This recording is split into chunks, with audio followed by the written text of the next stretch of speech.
y haz lo mismo. Bien, mis queridos hermanos, aquí está la pregunta que quiero que veamos esta mañana. ¿Qué hace a una iglesia relevante y de influencia? Y mi objetivo al presentar este mensaje con una historia muy conocida, un relato bíblico muy conocido del Evangelio de Lucas, es que tengamos una perspectiva de la realidad para el mundo actual. ¿Qué hace que hoy la iglesia sea relevante? ¿Qué hace que hoy la iglesia sea influyente? ¿Sabían ustedes algo, mis queridos hermanos? Revisando las estadísticas, dicen que las iglesias cristianas tradicionales como la nuestra, en el año pasado de pandemia, perdimos influencia, bajamos nuestra calidad, ya no hacemos el mismo impacto que se hacía en el pasado. Y eso es preocupante. ¿Cómo puede ser posible que la iglesia ya no es relevante como lo era antes de la pandemia? Yo creo que todos recordamos, y la memoria no nos falla, en el 2019, un año de actividad, de funcionamiento, la iglesia venía llevando su trayectoria regular, como siempre. Nos chocamos de frente con una pandemia, de un momento a otro terminamos encerrados, cada quien en su casa. Cada quien estaba encerrado.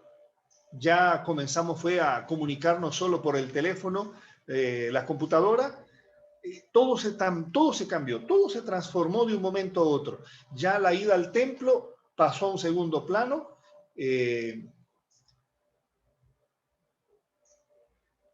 Todo pasó de manera rápida. ¿Qué sucede entonces? Veamos qué nos enseña el relato que estamos trazando. Analicemos. Primera pregunta, en la actualidad global de nuestro mundo, ¿qué papel juega la iglesia? Esa es la pregunta clave de esta mañana. ¿Qué papel juega la iglesia hoy en el mundo actual, en la actualidad? ¿Qué estamos haciendo nosotros como iglesia? Y cuando hablamos como iglesia, nos referimos a nosotros, porque la iglesia no es el templo, la iglesia somos nosotros. Cada creyente, miembro del cuerpo de Cristo, es la iglesia. Y entonces, en la actualidad, ¿qué papel juega la iglesia? ¿Qué papel estamos jugando nosotros?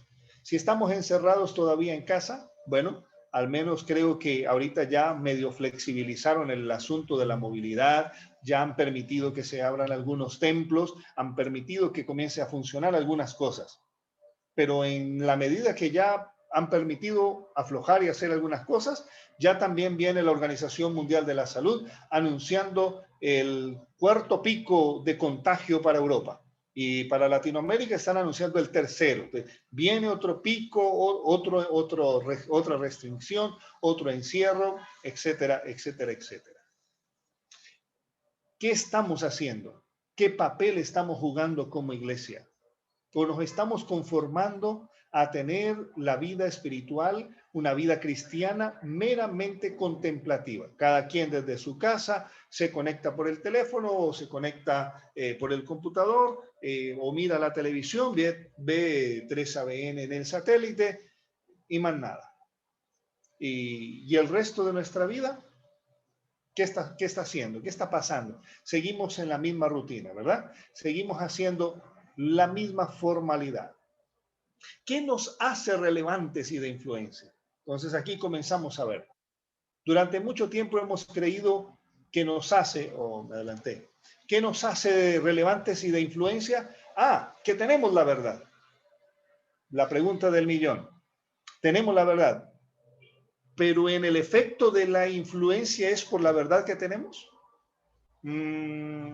¿Somos relevantes por la verdad que tenemos? No sé. Porque tenemos una liturgia sobria y hermosa. O será porque tenemos los mejores predicadores, o porque somos grandes en el mundo y estamos en 192 países. Porque tenemos la mejor organización, o porque tenemos un don profético en escritos. ¿Qué hace que nuestra iglesia sea relevante y de influencia? ¿Qué es lo que realmente? La verdad, estoy convencido que aunque tengamos la verdad, eso no nos hace relevantes y mucho menos de influencia. Que tengamos una bonita liturgia sobria, He pasado por otras iglesias que tienen una hermosa y sobria liturgia y no son adventistas. Porque tenemos los mejores predicadores. Bueno, en el mundo evangélico hay unos excelentes predicadores. Porque somos la más grande en el mundo. ¿De qué nos sirve ser la más grande en el mundo? Es algo que tendríamos que andarlo publicando todos los santos días en algún lado para que se dieran cuenta que existimos en 192 países. Porque tenemos la mejor organización, con el dolor en el alma, y espero no ser mal entendido ni mal interpretado, pero en todo este periodo de pandemia, ¿de qué nos ha servido toda la organización que tenemos a nivel mundial? Yo no la he visto y no la he sentido. Porque tenemos el don profético. El don profético alimenta mi alma, me nutre espiritualmente, pero nos hace relevante, pero no ser malentendido, por favor, no me vayan a malinterpretar. Pero en el mundo evangélico, Satanás ha sido muy astuto y les ha levantado también profetas y profetizas, y tienen al fulano de tal que es apóstol y que es profeta. Anyway, la pregunta de abajo: ¿qué hace definitivamente relevante y de influencia a la iglesia? Y aquí es donde yo quiero que ustedes, recordando el tema que acabamos de leer en la Biblia del buen samaritano, es donde quiero que por favor piensen en esto. Hay tres cosas que hacen que seamos una iglesia relevante y una iglesia de influencia. Número 1, relación. Número 2, compasión. Y número 3, una amistad, compañerismo. Acuérdense de esas tres cosas, mis queridos hermanos. Acuérdense, por favor. Número 1, ¿qué nos va a hacer una iglesia relevante? El tipo de relación que tengamos. ¿Qué nos hace como una iglesia relevante? La experiencia de la compasión. ¿Qué nos hace a nosotros una iglesia relevante? La amistad y el compañerismo. ¿Qué nos hace una iglesia de influencia? La relación que tengamos con Dios. ¿Qué nos hace una iglesia de influencia? La compasión que podamos demostrar. ¿Qué nos hace una iglesia de influencia? La amistad y el compañerismo que podamos tener con nuestro entorno. Y miremoslo. Vamos a avanzar. De acuerdo a Lucas 10, 25 al 28, pasaje que acabamos de leer. ¿Qué debo hacer para heredar la vida eterna? La pregunta clave y fundamental de toda la historia de la humanidad, porque todos aquellos que creen en Cristo han venido siempre manteniendo esa idea, han venido siempre manejando el concepto de ¿qué debo hacer para heredar la vida eterna? Porque todos de una u otra manera anhelamos, soñamos tener la vida eterna. Queremos la vida eterna, queremos lograr la vida eterna. Y aquí aparece, como yo leía en la Nueva Traducción Viviente, aparece un intérprete de la ley para preguntarle al Señor, ¿qué tengo que hacer para la vida eterna? Y el Señor Jesús se le devuelve con una pregunta para él también. ¿Y por quién le pregunta? En lo que ellos creían, en la Torá, en la interpretación plena de la ley. ¿Qué dice la ley de Moisés y cómo la interpretas? Y de manera sencilla le contesta: amar a Dios y al prójimo como a ti mismo. Y el Señor Jesús le dijo: yo no tuve que contestarlo, tú mismo te lo contestaste. Es correcto, haz eso y vivirás. Ama a Dios y ama a tu prójimo. Listo. Eso es el todo para la vida eterna. Fue el resumen sencillo que le presentó Jesús. Pero, ¿dónde está el problema? Porque el hombre no se conformó con ello, sino que ahora extendió la pregunta. No le preguntó quién era Dios, porque pues sería catastrófico que estuviera preguntando quién era Dios. Pero va y pregunta, ¿quién es el prójimo? Porque a Dios lo tengo claro, pero ¿quién es mi prójimo? Entonces, no había problema porque podía definir, porque podía interpretar bien quién era Dios. Una plena definición del amor a Dios, pero una total carencia de conocimiento de quién era su prójimo. Mis queridos, ¿será que nosotros como iglesia no estamos siendo ni relevantes ni de influencia porque solo tenemos concepto de mi relación con Dios, pero no de la relación con los demás? Miren que la relación con Dios es importantísima y va de primera, pero falta el punto 2 y 3, que es lo que tiene que ver con el ser humano. Mi relación con Dios tiene que dar frutos en mi trato con mis semejantes. Yo no puedo pretender que la iglesia sea eficaz y efectiva solamente basándome en mi relación con Dios. Yo no puedo pensar que mi iglesia sea trascendental solo porque yo tengo mi relación con Dios. Mi relación con Dios es importante, pero ¿saben qué es lo más triste a veces? Que aún la relación con Dios es teórica, es simplemente una ficción por leer, pero no por vivir. Y la relación con Dios, la que da frutos, es una relación vivencial, es una relación que trasciende, es una relación que cambia, es una relación que transforma y automáticamente debería llevarnos a esa segunda parte. ¿Cuál era el gran problema de la iglesia, de la religión en el tiempo de Jesús? Y que no fue solamente en el tiempo de Jesús, ya venía de años atrás. ¿Cuál era el gran problema? Eran teóricos de la fe. Conocían todo, rollo por rollo, papiro por papiro, letra por letra. Eran expertos, eran los maestros en la ley. No había nadie más que entendiera, comprendiera y explicara y todo lo demás, pero eran teóricos. No tenían una relación profunda con el dador de la ley, sino que se habían conformado con lo que estaba mera y llanamente escrito. Y entonces ahí me entienden ahora porque yo les digo que no nos hace relevantes tener la verdad. Yo puedo tener la verdad, pero si no la vivo y no la practico, no la experimento, no la muestro en el verdadero gozo, pues no está pasando nada. No está sucediendo nada. Por eso aparece entonces ahora el Señor y les dice a ellos, ándale, se trabó la presentación. Pastor, puede tratar de moverla directamente con el cursor en la pantalla. Vaya aquí a la esquina izquierda de su pantalla y hay un botón que le da hacia la derecha. Mire a ver si esa opción le funciona. Vamos a ver. Ok, parece ser que finalmente avanzó. Ok. La pregunta que hizo el hombre, ¿quién es mi prójimo? Y la pregunta que yo complemento es, ¿quién es mi prójimo o de quién soy yo prójimo? ¿O de quién soy yo el prójimo? Entonces, cuando le hace esa pregunta, Cristo Jesús toma un periódico, saca el Jerusalén Post y lee el encabezado de las noticias. Un hombre bajaba de Jerusalén a Jericó.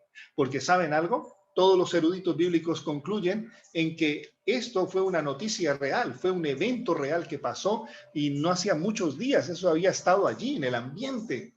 Así que Jesús utiliza una noticia del momento para utilizarla como un ejemplo de quién es el prójimo. Entonces, Cristo utiliza la noticia y dice, y hay diferentes actores en esta noticia. La primera, pasa un qué, un sacerdote, un líder espiritual, quien debía tener la semblanza propia de Dios para tratar con los demás. Pero no, ¿qué hace? Ignora, se cruza al otro lado del camino y sigue. No le presta atención, ignoramos. Me da cierta vergüenza reconocerlo y confesarlo, pero el ministerio carcelario, el trabajar con ellos, ayudándoles a conseguir fondos, recursos, yendo a la cárcel, visitar las familias y andar con ellos, me devolvió una vida que yo había perdido estando sentado en la banca de la iglesia. Ah, pero que usted es pastor. Sí, pero no he dejado de estar sentado en la banca de la iglesia. Porque ¿qué hacía? Predicaba, enseñaba, visitaba, todo en el contorno de atender un templo y de la gente que en él se contiene. Sacerdote, pero cuando veía las necesidades de los demás me cambiaba de acera para seguir por el otro lado.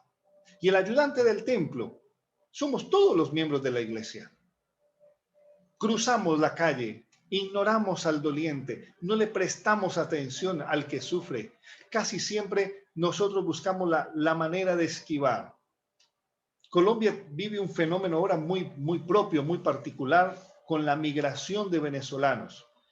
Se calcula que en 2 años A Colombia migraron antes de la pandemia, en el 18 y en el 19, las cuentas mal hechas del gobierno, porque nunca van a coincidir con la realidad, dicen que aproximadamente hay 4 millones de venezolanos en Colombia que se vinieron. ¡Fum! Eran oleadas de gente migrando, así como tenemos gente, familia, amigos, conocidos, migrando de Centroamérica para Estados Unidos en masa, marchando por las carreteras. Igualmente pasó aquí. Es triste ver cantidad de venezolanos, familias completas, con una mochilita al hombro y unas cuantas cosas, caminando por la orilla de las carreteras, migrando por todas las ciudades de Colombia, tratando de encontrar qué hacer, cómo vivir. Hoy tú caminas por la ciudad y en cada semáforo hay 3, 4 familias pidiendo en los semáforos. Los ves durmiendo debajo de los puentes. Una cosa triste y aterradora. Y estamos tan saturados de verlos que hay que confesarlo, tratamos de esquivar la mirada. Ya no miramos en esa dirección. Llegamos al alto, al semáforo, ponemos la vista en otro lado para que no me vayan a pedir, porque en el siguiente semáforo es lo mismo. Y transitas por las calles, en la zona céntrica de la ciudad, y en una misma cuadra tú puedes contar 6, 7, 8 sentados a la orilla del andén pidiendo. Y todos venezolanos. Una cosa tremenda. El sacerdote y el ayudante del templo siempre va a esquivar, siempre va a tratar de ignorar. Yo sé que no le podemos dar a todo el mundo, pero viene la pregunta del millón. ¿Qué estoy haciendo? Un samaritano. Y me gusta esta versión y por eso utilicé esta y no la Reina Valera 60, porque aquí en el versículo 33 dice claramente, entonces pasó un samaritano despreciado. Como de costumbre, siempre va a haber alguien que no quiere. Y cuando vio al hombre, sintió compasión, y me gusta esta versión que utiliza la palabra, sintió compasión por él. ¿Cuándo sentimos compasión? Cuando nosotros entendemos realmente la tarea de la compasión. ¿Cuándo es que realmente nosotros nos identificamos? Jesús miró siempre a la multitud con compasión. Jesús siempre vio en cada persona, lo miró con ojos de compasión. No son con los ojos de la lástima, porque nosotros miramos, ay, pobrecito, cómo le está yendo de mal, ay, qué pecado, mire cómo está viviendo, ay. Eso no es compasión, eso es lástima. Compasión es una palabra compuesta que viene de tener pasión por las personas. Lo mira con entusiasmo. Pasión tiene que ver con entusiasmo, con esas ganas de ayudar, con esas ganas de hacer que las cosas cambien, que las cosas se transformen, que las cosas sean diferentes. ¿Quién hizo la diferencia? ¿Quién fue la iglesia relevante y de influencia en este caso? Que fue lo que el Señor le preguntó. ¿De quién fue el prójimo? ¿Quién fue el prójimo de los 3 que pasaron? Miren qué interesante. Ya no es ahora quién es mi prójimo, no. ¿Quién actuó como prójimo? Porque prójimo también es el que ayuda, el que socorre. Por eso la pregunta del encabezado en la diapositiva es, ¿quién es mi prójimo o de quién soy prójimo? Porque Jesús en este caso le estaba preguntando, ¿quién actuó como prójimo del que estaba ya caído, del que estaba ya golpeado?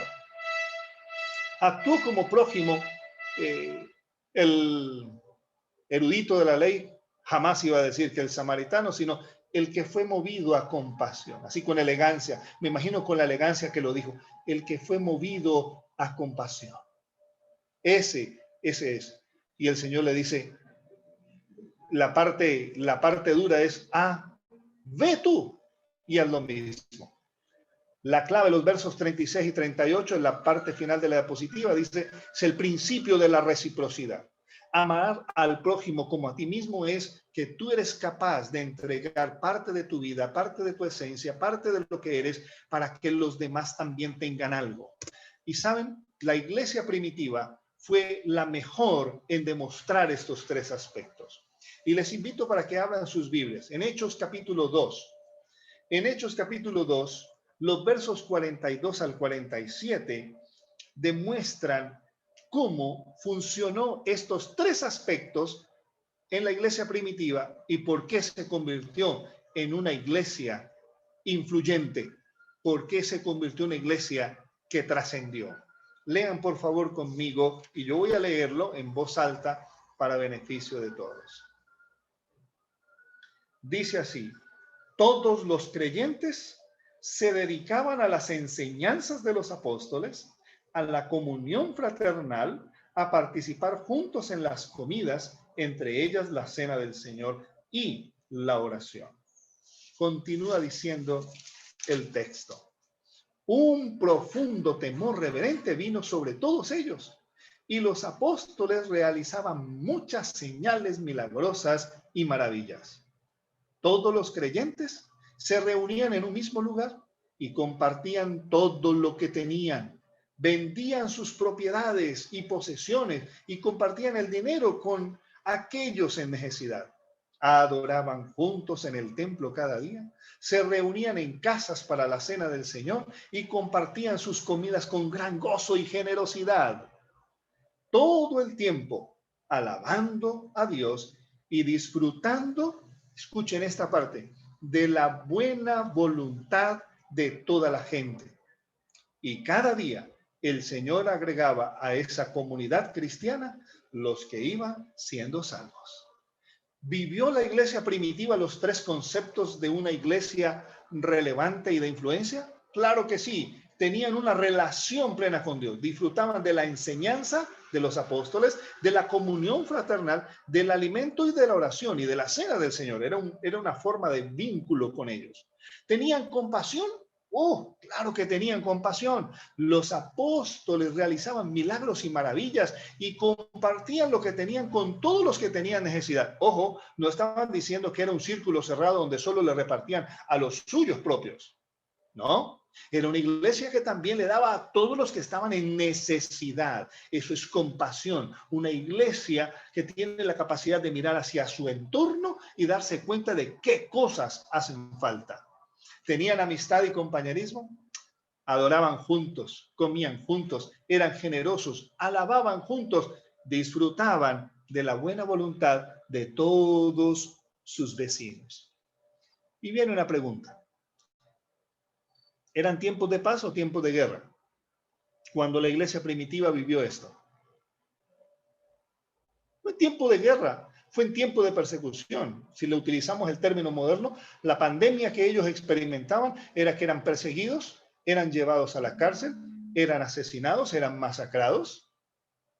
Pero nunca esta iglesia perdió la relación con Dios, ni la compasión, ni esa amistad de compañerismo entre ellos y con la sociedad en la que se desenvolvían. Tuvieron un resultado maravilloso. ¿Cuál era el resultado? Todos los días era una iglesia relevante e influyente porque Dios añadía cada día a los que iban siendo salvos. Esa es una iglesia de influencia. Esa es una iglesia relevante.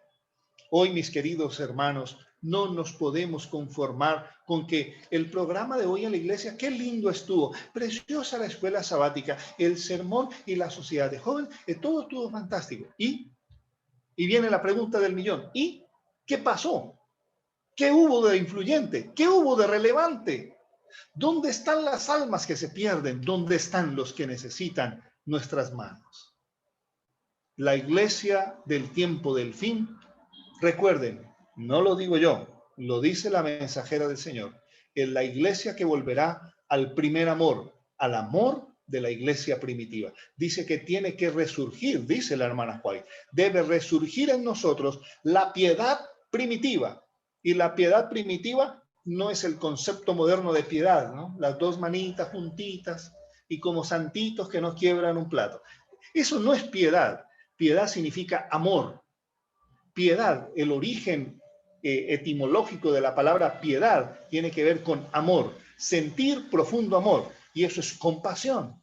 La iglesia del tiempo del fin, la que en medio de la pandemia, la que en medio de la guerra, la que en medio de la adversidad, en medio del caos financiero, en medio de la crisis económica, en medio de la crisis alimentaria, va a ser la iglesia que se demuestra porque tiene una relación con Dios, porque tiene compasión, y porque hay una amistad y un compañerismo, no solo entre hermanos de la fe, sino con todos aquellos que están en necesidad. Mis queridos, el relato del buen samaritano, el Señor lo utilizó para hacernos entender que la verdadera búsqueda de la vida eterna está en amar a Dios y en amar a nuestros semejantes. Casi siempre nos quedamos con la mitad del discurso. Amar a Dios. Y el amar a los semejantes, bueno, es que yo gano poquito, es que yo vivo lejos y a mí no me alcanza y tenemos las 20,000 excusas. Pero cuando decidimos, miren, un detalle interesantísimo. Atendimos hace ya casi un mes atrás una jornada especial que atendimos a 100 mujeres en la cárcel de máxima seguridad. Mujeres que han sido abandonadas por su familia y tristemente están condenadas a largos periodos. La mayoría de ellas están pagando condenas de más de 15 años de cárcel. Y sus familias se olvidaron de ellas. Nadie las va a ver, nadie las visita, nadie las acompaña, nada. Y comenzamos a recoger fondos para hacer algo especial para estas mujeres. Les llevamos ropa, les llevamos comida, les llevamos kit de aseo, les atendimos y la inversión en pesos colombianos estuvo alrededor de como 6 millones, casi 6, 7 millones de pesos. Y la pregunta del millón es, ¿y de dónde surgió? De la contribución de todos aquellos que creen que hay que servir. Y al principio era, ¿y de dónde va a salir el recurso para semejante inversión?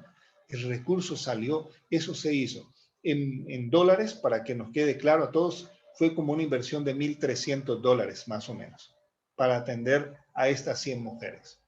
Y regalarles un día de sonrisa. ¿Saben lo que eso representa? El Señor Jesús no tuvo que quedarse con alguien eternamente para enamorarlo. Un toque bastó para que se enamoraran del Señor. Una mirada, un abrazo, una sonrisa sincera, un simplemente levántate, vete y no peques más, fue suficiente para transformar la vida de esas personas. Por eso, creo y estoy profundamente convencido de que la iglesia necesita romper el molde de estar cercados en un templo para que nos hagamos realmente relevantes y de influencia. El mundo escuchará nuestra voz cuando nosotros mostremos que tenemos una relación, compasión y amistad y compañerismo. Y entonces el mundo podrá conocer del verdadero evangelio en Cristo Jesús. No porque tengamos que dar los cursos de la fe de Jesús, es porque lo mostraremos en hechos tangibles del verdadero amor de nuestro Dios. Amén. La pregunta final, ¿a qué se dedica la iglesia hoy? Y por eso te pongo la mano que te señala. Tú tienes la respuesta, porque tú eres la iglesia. Entonces tú eres el que debe saber a qué se dedica la iglesia hoy. Dios permita que repasando constantemente los dos textos que utilizamos hoy, el texto de Lucas 10 del buen samaritano y el de Hechos 2:42, el del estilo de la vida cristiana, tú estés convenciéndote, transformándote para la honra y para la gloria de Dios. Que el Señor añada bendición a tu vida, que tu casa, tu familia queden hoy bajo la unción del Dios Todopoderoso y que Él añada a cada uno de nosotros honra y gloria. No para sentirnos más grandes, que nos añada honra y gloria para rendirla siempre a sus pies y para tener siempre una actitud de servicio. Que el Señor les bendiga, que el Señor les guarde este día. Bendiciones. Amén. Para cada uno de ustedes.